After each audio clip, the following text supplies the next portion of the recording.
पुण्यातील अपघाताचा एक थरारक व्हिडिओ समोर आलाय। कोंढवे गेट येथे रस्त्याच्या कडेने पायी जाणाऱ्या दोन तरुणांना भरधाव कारनं चिरडलं। यात एकाचा मृत्यू झाला असून दुसरा गंभीर जखमी आहे। ही घटना रात्री 10 वाजण्याच्या सुमारास घडली। दरम्यान ही संपूर्ण घटना CCTV कॅमेऱ्यात कैद झाली।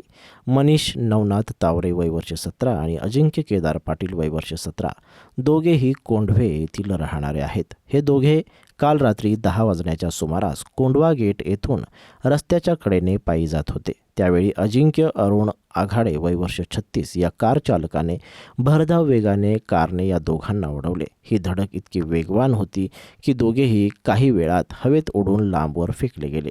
यात दोघेही गंभीर जखमी झाले। दोघांना उपचारासाठी रुग्णालयात दाखल करण्यात आले।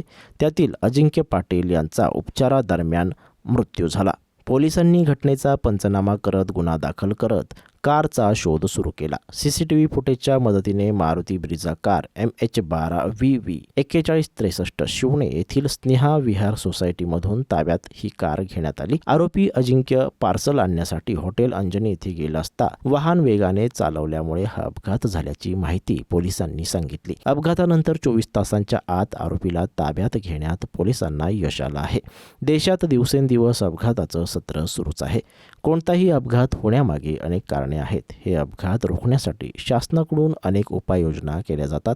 अनेकदा अपघात होण्यामागे चालकाची चूक कारणीभूत असते। कोणतंही वाहन चालवताना सुरक्षेची खूप काळजी घ्यायला हवी। अनेकदा सुरक्षेच्या बाबतीत दुर्लक्ष झाल्यानं निष्पाप बळी जातात। त्यामुळे वाहन चालकांनीही काळजी घेणं आवश्यक आहे।